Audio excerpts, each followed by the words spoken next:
Hello everyone, అందరూ ఎలా ఉన్నారు? నేనైతే చాలా బాగున్నాను. మీరందరూ బాగుండాలని అయితే కోరుకుంటున్నాను. ఈరోజు మంచి వీడియోతో అయితే మీ ముందుకు వచ్చేసాను. ఈరోజు ధవళేశ్వరం బ్యారేజ్ అంటే సరార్థన్ కాటన్ బ్యారేజ్ ఉంది కదండి, ఆ బ్యారేజ్ ఇంకా ధవళేశ్వరంలో ఉన్నటువంటి కాటన్ మ్యూజియం గురించి మీకు చూపించడానికైతే మీ ముందుకు వచ్చేసాను. సో వీడియో చాలా కొంచెం లెంతీగా ఉంటుంది. లెంతీగా ఉందని అయితే ఇబ్బంది పడకుండా చూడండి, చాలా బాగుంటుంది. రాజమండ్రి పరిసర ప్రాంతాల్లో ఉన్నవారికి ఇది చాలా వరకు చూసే ఉంటారు, తెలిసే ఉంటుంది. అలాంటి వాళ్ళైతే స్కిప్ చేసేయచ్చు. చూడని వాళ్ళు అంటే ఎప్పుడు ఇక్కడికి రాని వాళ్ళు, చూడలేని వాళ్ళు, చూడాలని అనుకున్న వాళ్ళు మాత్రం తప్పకుండా చూడండి, మీకు అర్థమవుతుంది. ఇప్పుడు మీరు చూస్తున్నది కాటన్ బ్యారేజ్ ఎంట్రన్స్లో ఉన్నామండి మనం.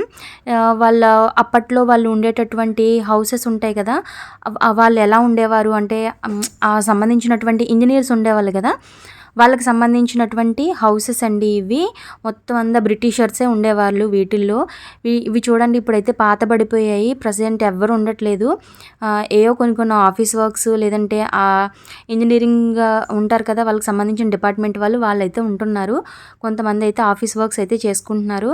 చూస్తున్నారు కదండి, ఈ బిల్డింగ్స్ అన్నీ అవేనండి. కాస్త ఇలా కొంచెం కొత్తగా ఉండేవైతే ఈ మధ్యన కట్టినవైతే ఉంటాయి. మీరు బ్రిటిషర్స్ మోడల్స్ అయితే మనకు అర్థమైపోతాయండి. ఆ రాతితో కట్టిన కట్టడాలన్నమాట. వర్షం పడి ఫుల్ వాటర్ అయితే వచ్చేసింది.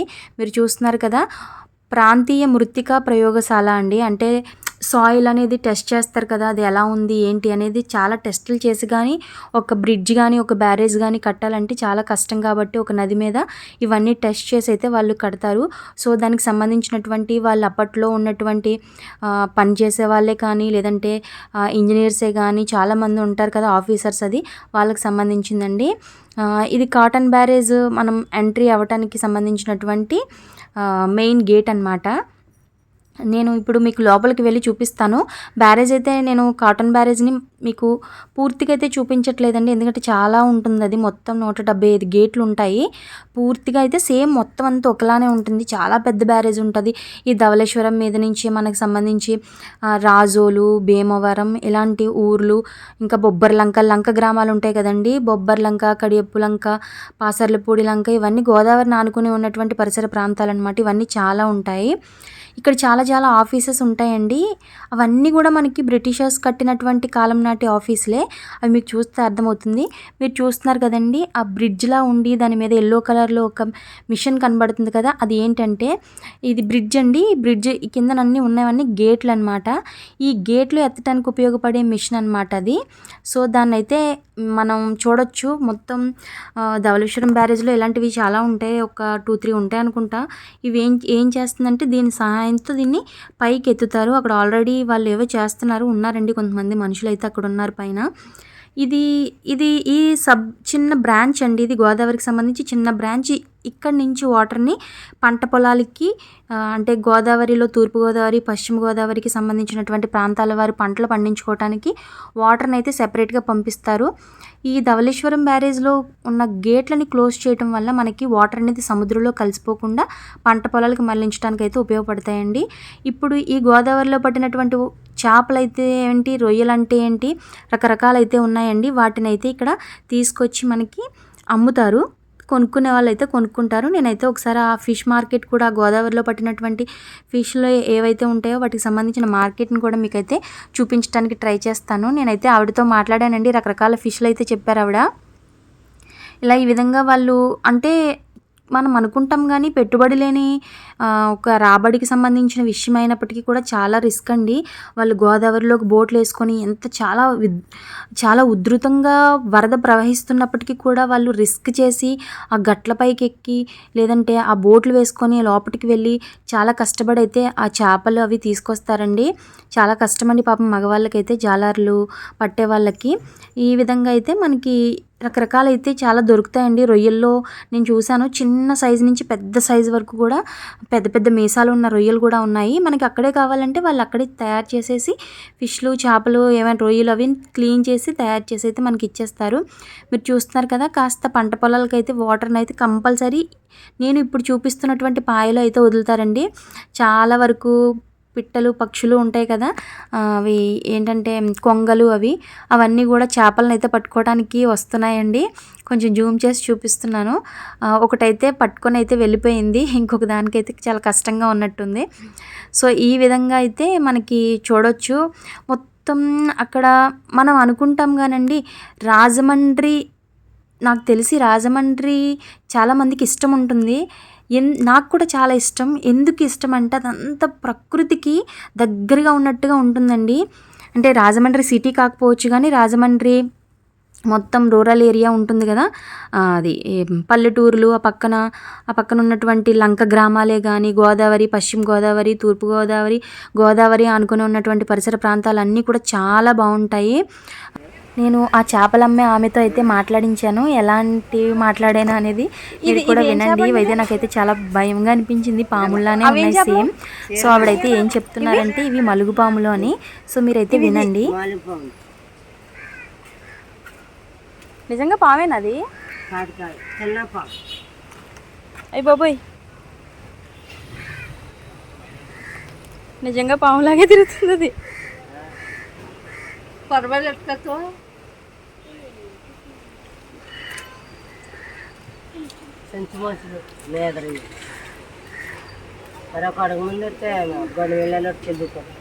ఇవి సేర్మేనా?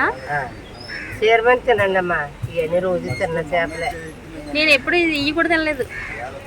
అది కైమ కూరలో వండుకుంటే సూపర్ వస్తుంది. మరి ఇవేం చేపలు? అవి కొరమేండి, ఎగురెట్టుకోవాలా వేసుకోవాలి. ఇవి అవి మోసులు పులుసు పెట్టుకోవాలి, ఎగురెట్టుకోవాలి. ఇవన్నీ మన గోదావరిలో దొరికినాయనే. చిన్న చిన్న రొయ్యల్లో రకాలు అవి. మరి ఇప్పుడు ఎవరు పట్టట్లేదు కదా, మరి ఎవరు పట్టలేదు, ఎక్కడ పడుతున్నారండి? లోపలికి వెళ్ళారా పడవల్లోనా? ఇవే వెరైటీగా అనిపించింది నాకు, పావుల్లా ఉన్నాయని.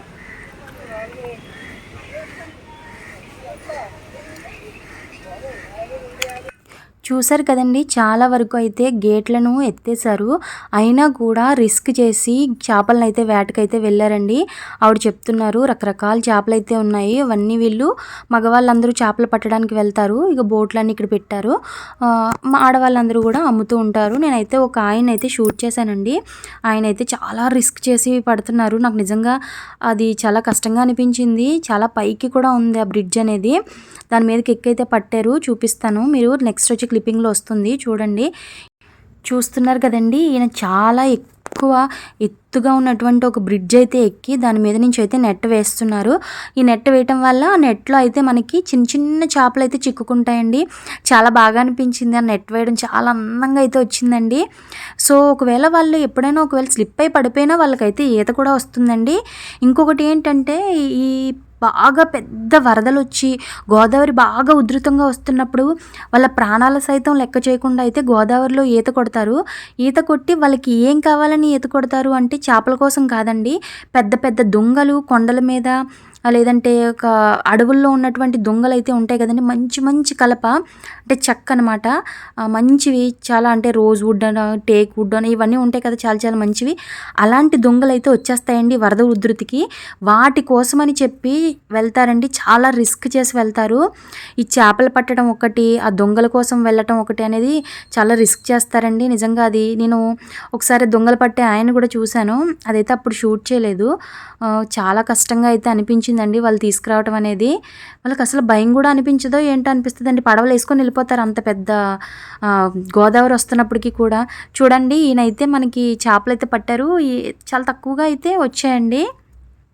ఇలా ఎన్నోసార్లు ట్రై చేస్తేనే కానీ ఆ మాత్రం చేపలు అయితే తయారవ్వండి.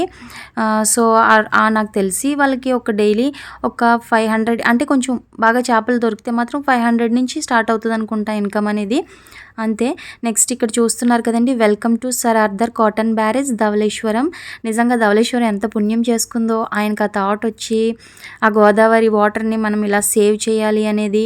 నిజంగా మనం ఒక రకంగా ఆలోచించాలంటే బ్రిటిషర్స్ మనల్ని బానిసలుగా చేయడానికి వచ్చారు అనేది మనందరికీ తెలిసిన విషయమే. కానీ బానిసలుగా చేయడంతో పాటు వాళ్ళ యొక్క తెలివితేటల్ని, వాళ్ళ యొక్క మేధస్సుని మన దగ్గరికి మనకి చూపించి మనకైతే మంచి మంచి పనులు చేసిన వాళ్ళు కూడా ఉన్నారు.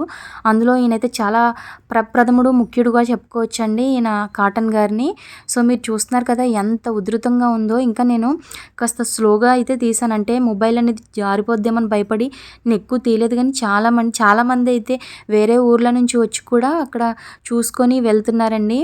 మీరు చూస్తున్నారు కదా మొత్తం ఇలానే మొత్తం గేట్స్ అయితే ఉంటాయి. నేనైతే మీకు చూపిస్తాను, రన్నింగ్లో అయితే చూపిస్తాను చూడండి. ప్రతి దాని మీద ఒక నెంబర్ అయితే ఉంటుంది. ప్రతి గేట్ని కూడా ఎత్తేస్తారండి. అక్కడ సంబంధించినటువంటి ఇంజనీరింగ్ కార్యాలయం ఉంటుంది. అందులో చాలామంది అయితే పనిచేస్తారు. ఎప్పటికప్పుడు రిపేర్లు చేస్తారు, ఆయిలింగ్ చేస్తారు, చాలా పనులు అయితే చూసుకుంటారండి అప్పటికప్పుడే. అంటే వరదలు ఎప్పుడు వస్తాయి, వర్షాలు ఎప్పుడు వస్తాయి అనేది ముందుగానే వాళ్ళకి తెలుస్తుంది కాబట్టి ఆ ముందే మొత్తం వీళ్ళు పనులన్నీ చేసుకొని అవన్నీ గేట్లు ఎత్తేటప్పుడు ఎక్కడ కూడా ఆటంకం రాకుండా అనేది చూసుకుంటారు. ఎప్పుడైతే గేట్లు సరిగ్గా ఎత్తలేకపోతారో గోదావరి ఉధృతి పెరిగి చాలా వరకు లంక గ్రామాలతో పాటు సిటీలో కూడా వాటర్ వచ్చే అవకాశం ఉంటుందండి. సో దానివల్ల వీళ్ళైతే ఎప్పటికప్పుడు అయితే చూసుకుంటారు. మీరైతే చూస్తూ ఉండండి, నేను మ్యూజిక్ అయితే యాడ్ చేస్తాను. మొత్తం చాలా పెద్ద బ్యారేజ్ అయితే ఉంటుంది చూడండి.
చూస్తున్నారు కదండి, గోదావరి పరవళ్ళు తొక్కకుండా సముద్రంలో కలిసిపోవటానికి అయితే వెళ్ళిపోతుంది. గేట్లన్నీ ఎత్తేయడం వల్ల ఏమవుతుందంటే ఇది అంతర్వేదిలో మనకు ఉన్నటువంటి సముద్రం ఉంది కదా, ఆ సముద్రంలో అయితే వెళ్ళి కలిసిపోతుందండి. మెయిన్ ఏంటంటే ఈ గేట్లను క్లోజ్ చేయటం వల్ల పంట పొలాలకి నీరు అందించడం అనేది ప్రధాన ఉద్దేశం కాబట్టి వాటిని అయితే క్లోజ్ చేసి ఉంచుతారు. కాకపోతే వరద ఉధృతంగా ఉన్నప్పుడు అది ఊర్లోకి అయితే రాకూడదు కాబట్టి, అంటే చిన్న చిన్న గ్రామాలు ఊర్లు ఉంటాయి కదా, అవి మునిగిపోకుండా ఉండడం కోసం అని చెప్పి వాటర్ని చాలా వరకు సముద్రంలో అయితే వదిలేస్తారు. సో ప్రజెంట్ అయితే వర్షాలు చాలా ఎక్కువగా ఉన్నాయి కదా, అంటే పైన కురుస్తున్నవే కాకుండా మనకి కూడా ఎక్కువగానే ఉన్నాయి. సో దానివల్ల వాటర్ అనేది సముద్రంలోకి అయితే విడిచిపెట్టేశారు. నాకు ఇలా ఈ పరవళ్ళు తొక్కుతున్నటువంటి ఈ గోదారమ్మని చూస్తే పాటలైతే మంచి మంచి పాటలైతే వేయాలనిపిస్తుంది. నేను అక్కడ ఒక చిన్న హోల్ ఉంటే ఆ హోల్ నుంచి తీస్తున్నానండి. అక్కడ కూడా వాటర్ పరవళ్ళు తొక్కేస్తుంది. మీకు ఇప్పుడు చూపిస్తున్నాను గేటు అనేది ఎలా ఉంటుంది, అది ఎత్తితే దాని ఉధృతి కింద నుంచి ఎలా ఉంటుంది అనేది అయితే మీరు చూడండి. మీరు చూపిస్తుంది ఏంటంటే ఆ బ్రిడ్జ్ తాలూకా అక్కడ కిందన కనిపిస్తున్నవి గేట్ అండి.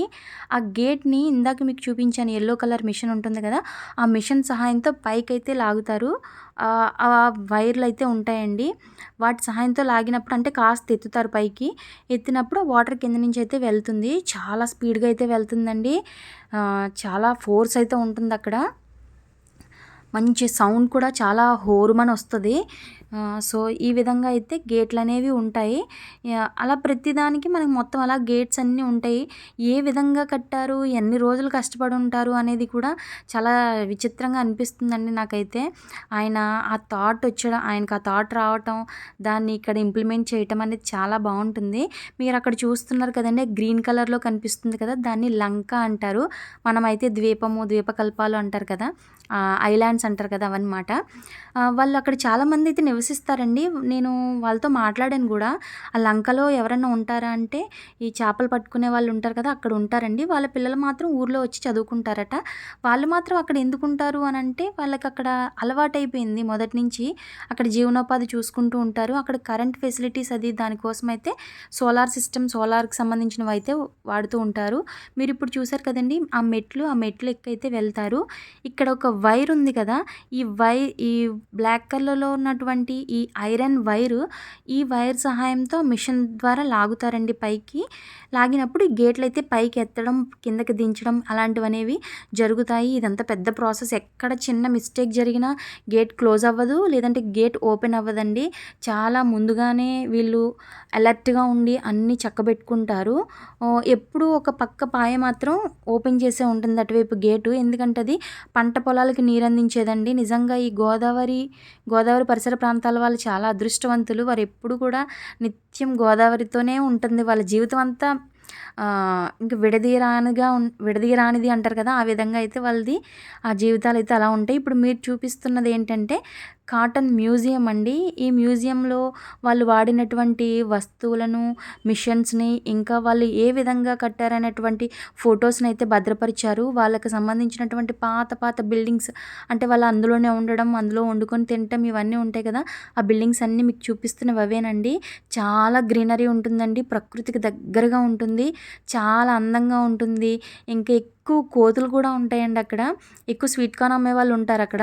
అంటే చాలామంది చూడటానికి వస్తారు కదా, ఈ బ్యారేజ్ని కానీ మ్యూజియంని కానీ చూడటానికి వచ్చిన వాళ్ళకి స్వీట్ కార్న్ అవి అమ్ముతారా, అవి మాత్రం స్వీట్ కార్న్ దొంగలించి పట్టుకెళ్ళిపోతాయండి. చాలా కోతులు అయితే ఉంటాయి. ఇప్పుడు ఆయనేనండి గుర్రం మీద ఉన్న ఆయన సర్ ఆర్థర్ కాటన్. ఆ పక్కన కనిపిస్తున్నది విగ్రహం వచ్చేసి ఆయన ఎస్వి రంగారావు గారిదండి. సో వీళ్ళు ఇక్కడ రాజమండ్రిలో చాలామంది సినీ ప్రముఖుల విగ్రహాలు కూడా ఉంటాయండి. కానీ ఎక్కడికి వెళ్ళినా తూర్పుగోదావరి, పశ్చిమ గోదావరి ప్రాంతాల్లో మనం ఎక్కడ తిరిగినా ప్రతి ఏరియాలో కూడా మనకైతే కాటన్ గారి విగ్రహం గుర్రం మీద కూర్చున్నట్టుది ఉన్నటువంటిది, లేదంటే ఓన్లీ కాటన్ గారి విగ్రహాలు అయితే చాలానే మనకి కనబడతాయి. సో ఇది మనం ఇప్పుడు వరకు పైనుంచి బ్యారేజ్ని చూసామండి. అండ్ నెక్స్ట్ కింద నుంచి ఒక వే ఉంటుంది. ఆ వే లోపటి నుంచి వెళ్తే మనకి కాటన్ మ్యూజియం అయితే ఉంటుందండి. ఈ కాటన్ మ్యూజియంకి మనం ఇలా వెళ్ళిన ఎంట్రన్స్లో మనకి కనబడేది ఏంటంటే అక్కడ ఇంజనీరింగ్ వారి కార్యాలయం అయితే ఉంటుంది. వాళ్ళు సంబంధించినటువంటి ఆఫీసర్స్ అది అందులోనే ఉంటారు. కాకపోతే అది కూడా చాలా ఓల్డ్ బిల్డింగ్ అండి. ఐ థింక్ బ్రిటిష్ వారు ఉన్నప్పుడు కట్టినటువంటి బిల్డింగ్ అని అనుకుంటున్నాను నేను. ఇది కాటన్ మ్యూజియం ఎంట్రన్స్ అండి. ఈ మ్యూజియం ఏర్పాటు చేసినప్పుడైతే తారక రామారావు గారు ఉన్నారు కదా, ఎన్టీఆర్ గారు, ఆయనే చీఫ్ మినిస్టర్. సో ఆయనే ఈ మ్యూజియంని అయితే ఓపెన్ చేశారు. టికెట్స్ కూడా చాలా రీజనబుల్గా ఉంటాయి. పెద్దవాళ్ళకైతే 10 రూపీసే, చిన్నపిల్లలకైతే 5 రూపీస్. వీడియోస్, ఫొటోస్ అలాంటివి ఏమైనా తీసుకోవడానికి కెమెరా పట్టుకెళ్తే వాళ్ళకి 25 రూపీస్ అండి. సో ఇక్కడ దీనికి సంబంధించినటువంటి బయట ఏరియా అంతా మీకు చూపిస్తున్నాను. అండ్ నెక్స్ట్ లోపల ఇంజనీరింగ్ గారు ఉంటారు కదా, ఆ ఇంజనీరింగ్ ఆఫీస్ అండి అది. ఆఫీస్ కూడా చూపిస్తున్నాను. ఇక్కడ పెద్ద పెద్ద చెట్లు అండి, బ్యాంబూ ట్రీస్ అయితే ఎన్ని సంవత్సరాలు బట్టి ఉన్నాయా అనిపించింది నాకైతే. ఐ థింక్ బ్రిటిష్ వాళ్ళు ఉన్నప్పటి నుంచి కూడా ఉంటాయండి. చూస్తున్నారు కదా ఎంత పచ్చదనం నిండి ఉందో. ఆ బిల్డింగ్లు మీరు చూస్తేనే మీకు అర్థమైపోతుందో అవి ఎంత ఓల్డ్ బిల్డింగ్స్ అనేది. ఇప్పుడు మీకు చూపిస్తాను చూడండి. ఇక్కడ ఒక రావి చెట్టు ఉందండి, అది బ్రిటిషర్స్ ఉన్నప్పటి నుంచి ఉందంట. అది చూస్తున్నారు కదా ఎంత పెద్ద ట్రీ అండి, అంత పెద్దది ఉందో. నేను మొత్తం ఒకే ఫ్రేమ్లో అయితే చెట్టునంతా తీయలేకపోయానండి, అంత పెద్దది ఉంది. చాలా పెద్దదండి, చాలా ఏళ్ళ నుంచి ఉందంట. వందల సంవత్సరాలు బట్టి ఆ చెట్టు ఉంది. లోపలికి ఎంటర్ అయిన వెంటనే టికెట్ అయితే తీసుకోవాలి. అక్కడ ఎంట్రీలోనే మనకి ఒక తులసి కోట, ఇంకా కృష్ణుడు గోవు దగ్గర ఉన్నటువంటి విగ్రహం కూడా 2 ఉంటాయండి. డోంట్ టచ్ అని కూడా దాని మీద అయితే రాసుంది. ఎక్కడ చూసినా ప్రకృతితో మిళితమైనట్టుగా మొత్తం పచ్చదనం గ్రీనరీగా అయితే ఉంటుందండి. మొత్తం చాలా బాగుంటుంది. మొత్తం ఆ బిల్డింగ్ కూడా ఆ విధంగానే ఉంటుంది పురాతనంగా. అండ్ నెక్స్ట్ ఈ బ్యాంబూ ట్రీ చూసారు కదండి ఎంత పెద్దది ఉందో. ఇలా వెదురు చాలా రావడానికి చాలా సంవత్సరాలు కూడా పడుతుంది అట. సో ఇంత బాగా అయితే ఎలా ఉందా అనిపించింది. చాలా గుబురుగా ఒకే దగ్గర ఎక్కువగా ఉంది. సో అందుకని చెప్పి నాకు వీడియో తీయాలనిపించింది. నాకు ప్రకృతికి సంబంధించినటువంటి నేచర్కి సంబంధించిన ఏది కనిపించినా నాకైతే వీడియో తీయాలని అనిపిస్తుందండి. అంత అందంగా ఉంది. మీరు ఎక్కడ చూసినా పెద్ద పెద్ద చెట్లు అండి, అంటే ఉప్లిస్ చెట్లు ఇవన్నీ అంటారు కదా, అటువంటివి అనమాట. అండ్ నెక్స్ట్ ఇప్పుడు బయట అయితే ఒకసారి నేను సరౌండింగ్స్ అయితే చూపిస్తాను. తర్వాత అయితే కాటన్ మ్యూజియం లోపలికైతే ఎంటర్ అయింది చూపిస్తాను. ఇక్కడ మనం అలా వెళ్తూ ఉంటే నాకు ఒక విగ్రహం అయితే కనబడిందండి. నేను ఫస్ట్ అది అంటే నేను చాలాసార్లు అయితే వెళ్ళాను, అంటే 2 times వెళ్ళాను అంతకుముందు. బయట లోపల చూసేసి వచ్చేసాను. ఇప్పుడు ఇటువైపు వెళ్తుంటే నాకు ఒక చార్లీ చాప్లిన్ విగ్రహం అయితే కనబడింది. నేను దగ్గరికి వెళ్ళి చూసాక నాకు అర్థమైంది ఏంటంటే అది చార్లీ చాప్లిన్ కాదు, సర్ ఆర్థర్ కాటన్ గారి విగ్రహం అని. మీకు కూడా చూపిస్తాను చూడండి. అక్కడ మొత్తం అంటే ఒక పేపర్ కానీ ఏమీ ఉండదు, ఆ ఆకులు రాలిన అవి తప్ప మిగతా ఏ చెత్త అనేది కూడా ఉండదండి. అంత చక్కగా ఉంది. చార్లీ చాప్లిన్ అనుకున్నానండి ఈయన చూసి ఫస్ట్ నేను. సర్ ఆర్థర్ కాటన్ గారు, దాని మీద కూడా 4 పక్కల పేర్లు అయితే రాసున్నాయండి. ఆయన ఎప్పుడు పుట్టారు, ఎప్పుడు చనిపోయారు అనేది కూడా మొత్తం రాసుంది. Designer and architect of the Godavari anicut అని రాసుంది. ఆయనకి సంబంధించినటువంటిది అయితే ఉంటుంది. నీవు పెట్టిన దీపమే అని ఒక క్యాప్షన్ అయితే నాకు కనబడిందండి. నిజంగా గోదావరి పరిసర ప్రాంత వాళ్ళందరికీ కూడా ఈయన పెట్టిన దీపమేనండి ఈ బ్రిడ్జ్ అనేది. ఈ బ్రిడ్జే ఈ ధవళేశ్వరానికి అందం, ఈ గోదావరి రాజమండ్రికి అందం అండి. నిజంగా చాలా బాగుంది. అప్పట్లో ఉన్న బిల్డింగ్స్, అప్పట్లో వాళ్ళు ఉన్నప్పుడు చెట్లు ఇవన్నీ కూడా. నేను రాజమండ్రి రాకముందు అయితే నాకు ఇవన్నీ కోరికగా ఉండేవి. రాజమండ్రి పరిసర ప్రాంతాలన్నీ చూడడం నాకు చాలా ఇష్టం. రాజమండ్రి అన్న, గోదావరి అన్న, మన తెలుగు సినిమాల్లో కూడా ఎక్కువ ఈ విధమైన బ్యాక్గ్రౌండ్లు ఎక్కువ చూపిస్తారు కదా, నాకు అప్పటి నుంచి నాకు ఉండేది. కానీ ఇవన్నీ చూసినప్పుడు చాలా ఆనందంగా అనిపించిందండి. బొబ్బర్లంక, కడియపులంక, పాసర్లపూడి లంక ఇవన్నీ అయితే నాకు చూశాను, చాలా బాగుంటాయి. అండ్ నెక్స్ట్ గోదావరి పుట్టుకు సంబంధించినటువంటి సముద్రంలో కలిసే వరకు ఉన్నటువంటి ప్రయాణం సంబంధించింది అక్కడైతే ఇచ్చారండి. దీనికి ఒక ఏమంటారు, పురాతనమైన పురాణ గాథ కూడా ఉంది, దానికి సంబంధించిందనమాట ఇది. ఎక్కడెక్కడ టెంపుల్స్ ఉంటున్నాయి, ఎక్కడెక్కడ దీవులు ఏర్పడ్డాయి, ఈ వాటర్ ప్రవహిస్తున్నప్పుడు ఏ విధంగా ఉంది పాయలుగా అనేది కూడా మొత్తం అయితే ఇక్కడైతే చూపించడం జరిగింది. చూడండి.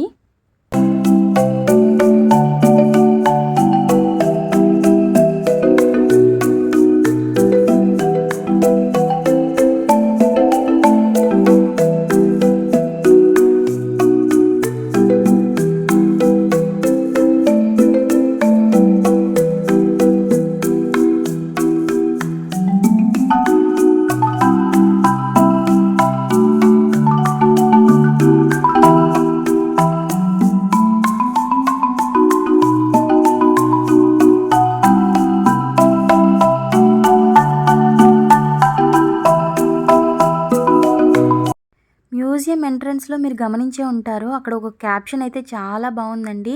ప్రతి విజయం వెనక కష్టభరితమైన శ్రమ ఉంటుంది అని. ఎంత బాగా రాశారండి. వాళ్ళు ఎంత కష్టపడి ఆ విజయం సాధించారనేది అయితే మనకి అర్థమవుతుంది. మ్యూజియం బయట ప్రాంగణంలో అయితే మనకి ఈ విధంగా వాళ్ళు ఉపయోగించినటువంటి ఉంటాయి కదా మిషన్స్, వాటిని అయితే మాత్రం అరేంజ్ చేశారండి. అప్పట్లో వాళ్ళు యూస్ చేసిన మిషన్స్ చూడటం అనేది చాలా నాకు ఆనందంగా అనిపించిందండి. సో ఈ విధంగా మనకి మిషన్స్ అయితే మనకు అన్నీ కూడా అర్థమవుతాయి మనకి. ఇవేంటంటే రివిట్లు వేయటానికి అని చెప్పి ఉందండి, మరి అవి ఏంటనేది నాకు తెలీదు. దానికి సంబంధించి ఈ మిషన్ అయితే యూస్ చేశారట. ఎంత స్ట్రాంగ్గా ఉందంటే ఐరన్ అండి, చాలా గట్టిగా ఉంది అది. సో ఈ విధంగా అయితే వాళ్ళకి సంబంధించినటువంటి మిషన్స్ అయితే ఇక్కడ చాలా అయితే ఏర్పాటు చేశారు. నేనైతే ఒకటి అన్నీ చూపిస్తూ ఉంటాను చూడండి. దాని మీద ఇంగ్లీష్ పేర్లు కూడా రాసున్నాయి. మేరీ వెదర్ లండన్ అని కూడా ఉంది. నిజంగా ఇంగ్లాండ్ నుంచి వచ్చిన బ్రిటిషర్స్ అయితే మాత్రం నాకైతే వాళ్ళకైతే ఒక టేక్ ఏ బావ్, ఎక్సలెంట్, వాళ్ళ వావ్ అయితే అనాల్సిందేనండి. వాళ్ళ యొక్క క్రియేటివిటీకి, వాళ్ళ యొక్క మంచిగా అయితే చేశారు కదా మొత్తం అంతా కూడా. వాళ్ళు ఇంకా ఉంటే డెవలప్మెంట్ అయితే చాలా బాగుండండి. కాకపోతే మరి వాళ్ళకి సంబంధించినటువంటి మన ఇండియాలో వాళ్ళు పరిపాలించడం అనేది అది ఒప్పుకోరానిది కాబట్టి మరి ఇంక తప్పలేదు. నెక్స్ట్ వాళ్ళ అయితే విజన్ అయితే మాత్రం ఎక్సలెంట్ అండి. వీళ్ళకి సంబంధించినటువంటి ఇది స్టీమ్ బాయిలర్ అంట. ఇది ఆవిరి యంత్రము. కృష్ణానది అక్కడ అయితే యూస్ చేశారట. అండ్ నెక్స్ట్ దీనికి సంబంధించినటువంటి నెక్స్ట్‌ది ఏముంది అంటే ఇక్కడ మ్యూజియంలో ఇదేనండి చాలా పెద్ద మిషన్ ఇది. చాలా పెద్దదుంది. ఇది మొత్తం పెద్ద పెద్ద వీల్స్‌తో ఫ్రంట్, బ్యాక్ చాలా పెద్ద పెద్ద వీల్స్‌తో అయితే చాలా పెద్దగా ఉంది. ఇది చూసిన వెంటనే మాత్రం మనకి నిజంగా ఒక ఏమంటారు ఫిరంగి మోడల్‌లాగా ఉంటుంది.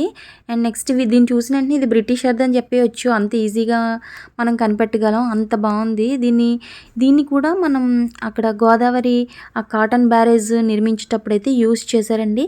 ఇవన్నీ వాళ్ళు యూజ్ చేసినటువంటి వస్తువుల్ని ఇక్కడ పెట్టడం అనేది వాళ్ళ నాటి కాలంవి, వాళ్ళ తెలివితేటలకు సంబంధించినటువంటివి అనేసరికి మనకి చాలా ఆశ్చర్యంగా, ఆనందంగా కూడా అనిపిస్తుంది. అంటే నాకు అలాంటివి ఇష్టం కాబట్టి నేనైతే ఆ అనుభూతిని అయితే చెందాను. నాలా ఎవరైనా పురాతనమైనవి లేదంటే ఆ పాతకాలం నాటివి, బ్రిటిషర్స్ నాటివి చూడటం ఇష్టపడే వాళ్ళు ఎవరైనా కూడా సేమ్ నాలానే ఫీల్ అవుతారండి. సో ఈ విధంగా అయితే మిషన్స్ అన్నీ కూడా ఇక్కడ ఏర్పాటు చేశారు బయట. మ్యూజియం లోపట మాత్రం వాళ్ళకి సంబంధించినటువంటి ఫొటోసు, ఇంకా శాంపిల్ మోడల్స్ ఉంటాయి కదండి, నమూనాలు, అవన్నీ ఏర్పాటు చేశారు. ఇంకా నెక్స్ట్ ఆ మ్యూజియం బయట మాత్రం ఎక్సలెంట్గా గ్రీనరీని అయితే చాలా బాగా మెయింటైన్ చేస్తున్నారండి. ఫ్లవర్స్ నాకు ఎక్కడ కనబడినా అవి అయితే షూట్ చేయాలనిపిస్తుంది. సో ఎంత బాగున్నాయో, ఎంత అందంగా పెంచుతున్నారో అనిపించింది. చాలా ఎక్కువ ప్లేస్ కూడా ఉంటుందండి అక్కడ.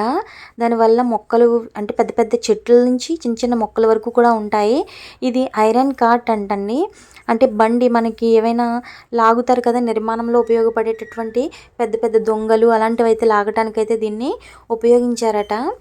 సో ఈ విధంగా వాళ్ళు ప్రతిదానికి సంబంధించిన వస్తువుల్ని, ఇంకా అంటే కొన్ని మనుషులు చేసేవి మనుషులు చేస్తారు, మనుషులు చేయలేనివి ఇంకా మిషన్స్ యూస్ చేసుకొని ఇప్పుడు ఇంత ఈజీగా పనులు అవుతున్నాయి కదా ఏ విషయంలో అయినా కూడా. అప్పట్లో వాళ్ళు ఎంత కష్టపడి ఉంటారనేది మనం దీన్ని చూసి అయితే అర్థం చేసుకోవచ్చండి. ఇది సాన పట్టే యంత్రం అంటే మనం ఇప్పుడు సాన పడతారు కదండి షార్ప్నెస్ కోసం. సో అదనమాట. ఇది మొత్తం రాయండి. ఎంత లావుగా ఉంది, ఎంత స్ట్రాంగ్గా ఉంది రాయ. అప్పటి నుంచి అది అలానే ఉందండి. ఈ మిషన్సే కానీ ఆ రాయే కానీ ఎక్కడ చెక్కి చెదరలేదు. అంటే వీళ్ళు పనులు చేసేటప్పుడు ఐరన్వి ఉంటాయి కదండి, లేదంటే ఫర్ ఎగ్జాంపుల్ కొడవలి, గొడ్డలి, లేకపోతే ఇంకా ఉంటాయి కదా పెద్ద పెద్ద కత్తులు లాంటివి, అలాంటివి సానపోతూ ఉంటాయి కాబట్టి అలాంటి వాటిని సానబెట్టడం కోసం అని చెప్పి దానికి ప్రత్యేకంగా ఒక మిషన్ అయితే తయారు చేసుకున్నారు చూడండి. ఇలాంటివన్నీ ఇక్కడ చాలా అందంగా భద్రపరిచారండి. నాకు తెలిసి ఇది ఉదయం 9 గంటలకు ఓపెన్ చేసి ఆఫ్టర్నూన్ 1 గంట వరకు లేదంటే 12 వరకు ఉంచుతారనుకుంటానండి. సో అప్పటితో క్లోజ్ చేస్తారు. అంతకుముందు వెళ్ళి చూడాలనుకున్న వాళ్ళైతే చూడొచ్చు. ఇంకా ఈ సంబంధించి ఇసుకను మొత్తం నింపటానికి, అంటే ఒక వాటర్ని ఆపి ఆ ఇసుకంతా తీసే కదా బ్రిడ్జ్ వేయగలరు, దానికి సంబంధించి అవన్నీ తీయడానికి ఉపయోగించేటటువంటి మిషన్స్ అండి. మీరైతే చూస్తూ ఉండండి, నేను మ్యూజిక్ అయితే యాడ్ చేస్తాను.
అండ్ నెక్స్ట్ ఈ పక్కనైతే ఒక పార్క్ లాగా అయితే ఏర్పాటు చేశారండి.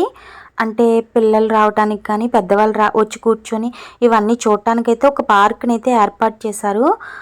అక్కడ ఒక బోర్డు కూడా ఉందండి. ఆ బోర్డు మీద దానికి సంబంధించినటువంటి ఒక పేర్లు ఏవో రాశారు. అది అంబాజీపేటకి సంబంధించినటువంటి నేమ్స్ ఉన్నాయండి. మీకు జూమ్లో చూపిస్తాను చూడండి. Maintain by Devi engineer and constructions Ambajipeta అని రాసింది. ఎప్పటిదోనండి, ఎంత ఓల్డ్ అయిపోయిందో ఈ బోర్డు కూడా. అండ్ నెక్స్ట్ ఈ పార్క్లో పిల్లలు ఆడుకోవటానికి సంబంధించినటువంటి స్లైడ్ కానీ ఇంకా స్వింగ్ అయ్యేవి లేదంటే సీసా కానీ చాలా ఉన్నాయండి పిల్లలు ఆడుకోవటానికి. అవి కూడా చాలా ఓల్డ్ అయిపోయాయి, నాకు తెలిసి ఎవరు కూడా అక్కడికి వెళ్ళట్లేదు. అండ్ నెక్స్ట్ వచ్చి మనకి మొత్తం కాటన్ బ్యారేజ్ అంతా ఎలా ఉందో దానికి సంబంధించినటువంటి మోడల్ అంతా ఇక్కడ చిన్నగా అయితే రాతి రూపంలో అయితే వేశారు. చాలా ఓల్డ్ అయిపోయిందండి. చెట్లు కొమ్మలు కూడా విరిగిపోయి దాని మీద పడిపోవటం ఇలాంటివన్నీ జరిగాయి. మొత్తం బ్రిడ్జి ఎలా ఉందో సేమ్ ఆ బ్రిడ్జ్ లానే అదంతా చూపించారు. ఇటు నుంచి అటు నుంచి గోదావరి రావటం అనేది ఎలా ఉంటుంది అనేది అయితే చూపించారు. లోపలికి వెళ్ళి తీయటానికి దాని చుట్టూ ఒక గేట్ అయితే ఫామ్ చేస్తారు, దానివల్ల వెళ్ళటానికి అవ్వలేదు. అండ్ నెక్స్ట్ మనమైతే మ్యూజియం లోపలికి అయితే ఇప్పుడు ఎంటర్ అవుతున్నాం. మ్యూజియం పైన ఒక స్టైర్ ఉంది, కిందన కూడా ఉంటుంది.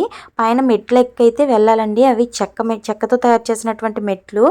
ఈ మ్యూజియంకి పైన వెళ్ళాలి. అవి కూడా చాలా పాడైపోయాయి. అండ్ నెక్స్ట్ మ్యూజియం ఎంటర్ అయిన వెంటనే దానికి సంబంధించినటువంటి ఆయన చాలా వరకు రాజమండ్రి గోదావరి పరిసర ప్రాంతాలందరూ ఆయన కాటన్ దొర అంటారు. సో ఆ కాటన్ దొర గారికి సంబంధించినటువంటి ఇమేజెస్, ఫొటోస్, ఆయన సాధించినవి, ఆయన చదువుకున్నవి, ఆయన చనిపోయిన తర్వాత ఆయనకు సంబంధించినవి అన్నీ కూడా చాలా వరకు ఉంటాయండి. వాళ్ళు అప్పట్లో ఒక స్కెచ్ అయితే వేసుకుంటారు కదా, ఏ విధంగా మోడల్ని అయితే తయారు చేయాలి, వేసుకోవాలి, ఏ విధంగా ఎన్ని పాయల ద్వారా ఆ పంట పొలాలకు ఆ వాటర్ వెళ్తుంది అనేవన్నీ కూడా చాలా క్లుప్తంగా ఉంటాయి. మీరైతే చూడొచ్చు. చాలామంది పెయింటింగ్స్, ఆయనకు సంబంధించినటువంటి పెయింటింగ్స్ వేసినవి కూడా అక్కడ ఉంటాయి. అండ్ నెక్స్ట్ ఇక్కడ ఆయనకు సంబంధించి ప్రతి ఇమేజ్ని కూడా మనం చూడొచ్చండి.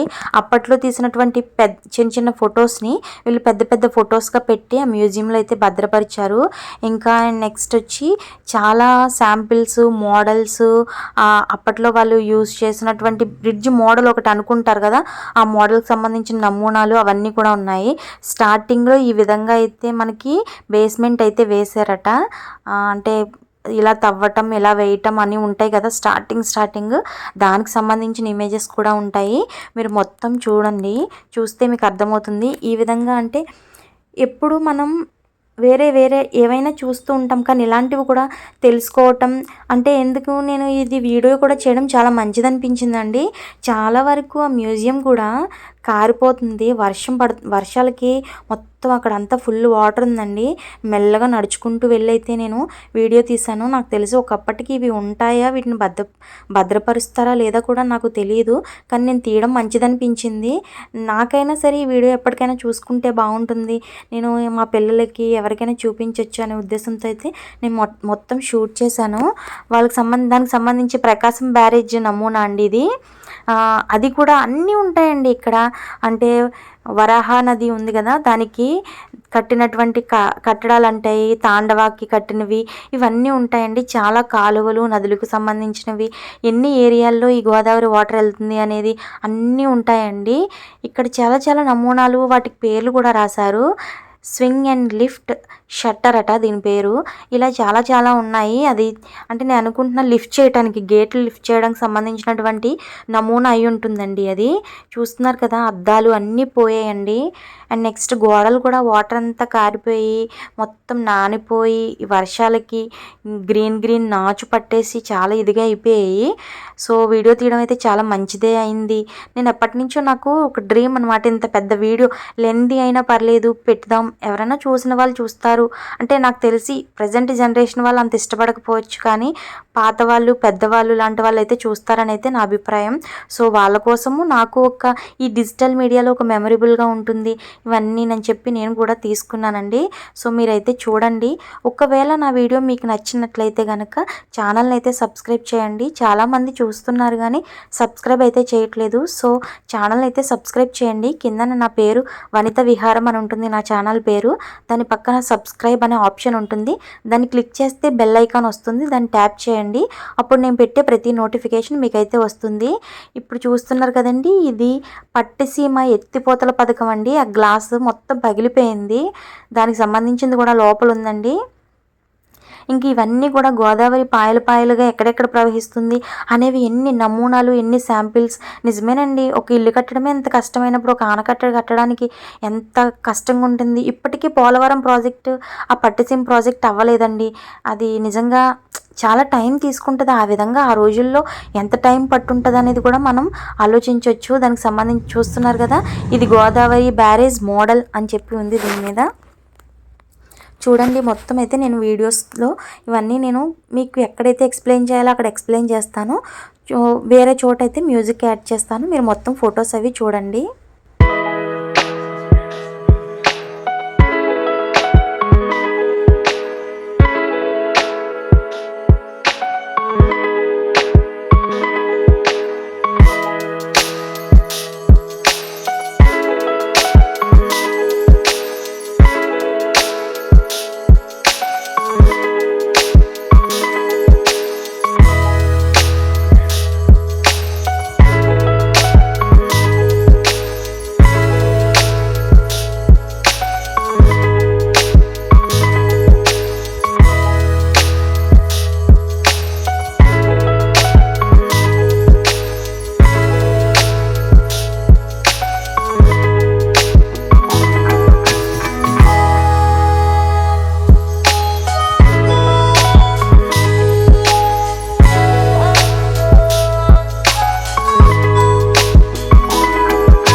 చూసారు కదండి, వాళ్ళకి సంబంధించినటువంటి ప్లానింగ్స్ అన్నీ ఏ విధంగా అయితే ఉన్నాయి అనేది, వాళ్ళ అప్పట్లో ఉన్నటువంటి ఫొటోస్ని కానీ వాళ్ళు తీసినటువంటి మెమొరీస్ని అన్నీ కూడా ఇక్కడ చాలా భద్రంగా అయితే ఉంచారండి.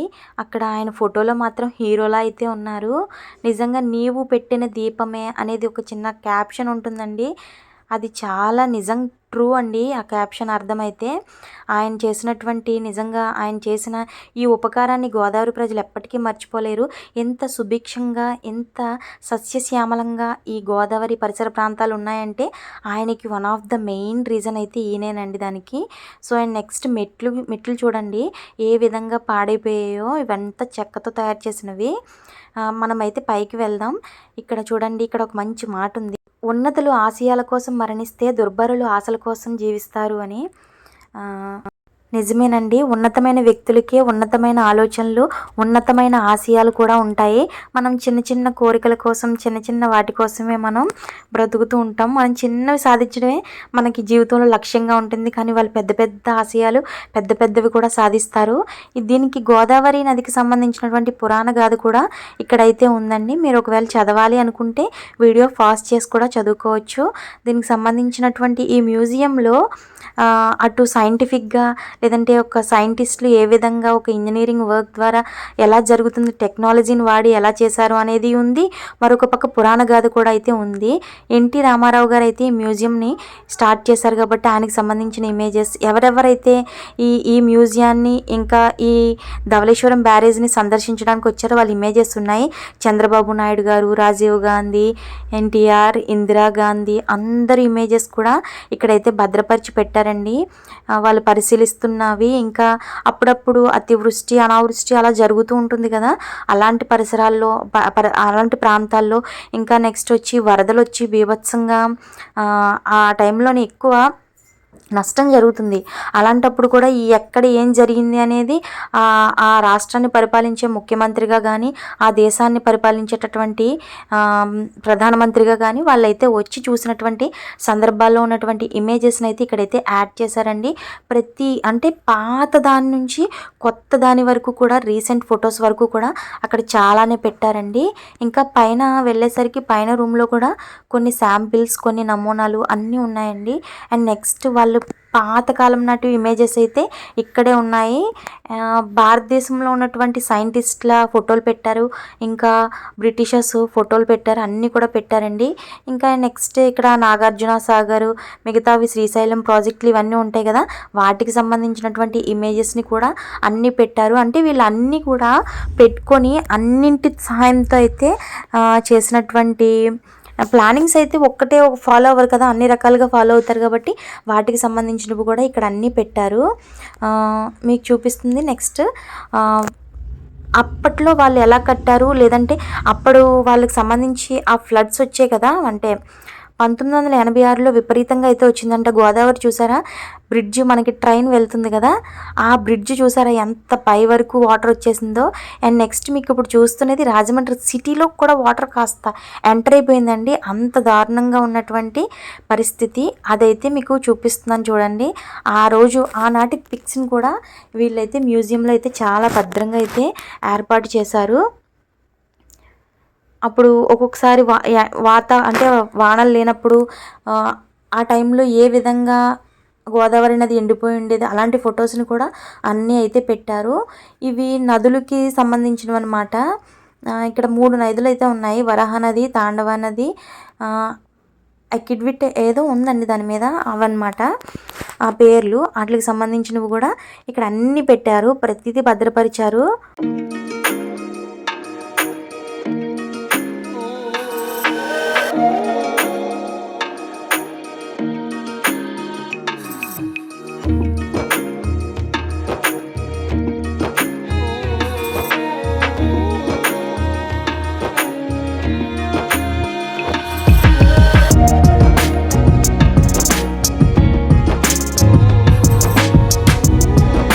ఇప్పుడు మీరు చూస్తున్నవైతే చాలా ఓల్డ్ పిక్స్ పిక్చర్స్ అండి.